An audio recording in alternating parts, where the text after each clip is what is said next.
জীবন মান ইজ্জত সব বাঁচাতে চরমোনায় পেটে ঢুকেছে। ভয় লাগে বাবা, ভয় লাগে। नेमतों मेरे नसीब का और जमात में रसूलुल्लाह सल्लल्लाहु अलैहि वसल्लम के मेरे हशर का आमीन। হযরত আবু বকর সিদ্দিক রাদিয়াল্লাহু তাআলা আনহু পড়ছুরি আমরা ওমর রাদিয়াল্লাহু তাআলা আনহু পড়ছুরি আমরা আল্লাহর সিদ্দিক রাদিয়াল্লাহু তাআলা আনহু পড়ছুরি। আসসালামু আলাইকুম। আমার কাছে কতগুলো নিউজ এসছে। প্রথম নিউজ হচ্ছে, হ্যাঁ, কয়েকদিন আগে সেনাবাহিনী হাসনাত আবদুল্লাহকে তুলে নিয়ে গিয়েছিল এবং তুলে নিয়ে তাকে মোটামুটি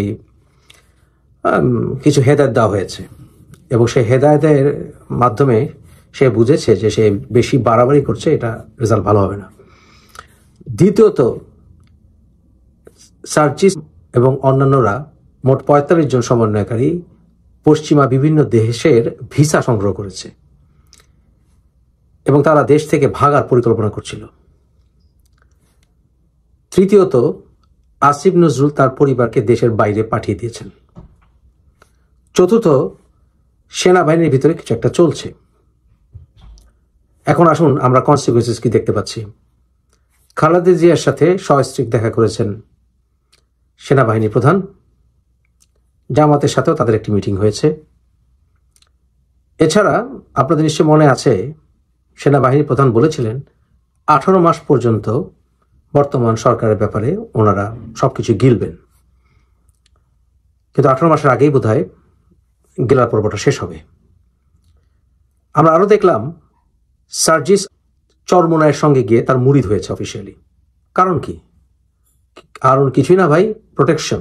বিভিন্ন দলের ভিতরে ঢুকে যাবে, দলের প্রোটেকশনের জন্য এই কাজটি করছে। কারণ সার্জিস সহ অনেক উপদেষ্টারও পাসপোর্ট সিজ করা হয়েছে। অবিশ্বাস হলে এটা সত্য।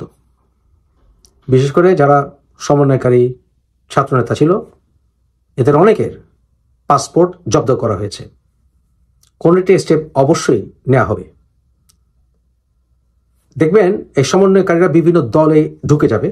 রেজাল্ট যেটা হবে, যেহেতু এখন সার্জিস মানে হচ্ছে চরমোনাই, তার সঙ্গে এখন আর জামাত বা জামাতের সমমনার দলগুলোর সখ্যতা দেখবেন না। তাদের ভিতরে ফাটলের এটি প্রমাণ, এবং তাদের ভিতরে যে ভয় সৃষ্টি হয়েছে এটাই তার প্রমাণ। এখন থেকে সার্জিসকে চরমোনাইয়ের পার্টির লোক হিসেবে গণ্য করতে হবে, কিন্তু এ করেও তাকে ছাড় দেওয়া যাবে না। হাসনাত আবদুল্লাহ এখন কোন ইসলামী জঙ্গি গোষ্ঠীতে ঢোকে সেটা দেখার অপেক্ষা। আর যারা ক্ষুদ্র ক্ষুদ্র দল করেছে সমন্বয়কারীদের থেকে, তারা কাদের সাথে জোট করার চেষ্টা করে এটাও দেখার বিষয়। বিএনপি সঙ্গে জামাতের বৈরিতা স্পষ্ট হওয়ার কথা আমি আপনাদেরকে আগেও বলেছিলাম যে হবে জানুয়ারিতে, এবং হয়েছে, আরও প্রকট হবে।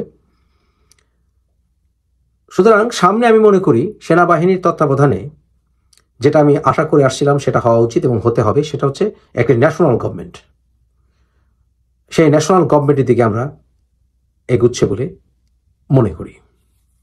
সার্জিস বোধহয় ভুলে গেছে যে চরমোনাইকে কিন্তু আওয়ামী লীগ কয়েক মাস আগে জনসমক্ষে নির্বাচনের সময় মেডিসিন দিয়েছিল। তোমার গুরুকেই মেডিসিন দেওয়ার ক্ষমতা আওয়ামী লীগ রাখে, তোমাকে দেওয়া হবে হামামদস্তা। হামামদস্তা কি?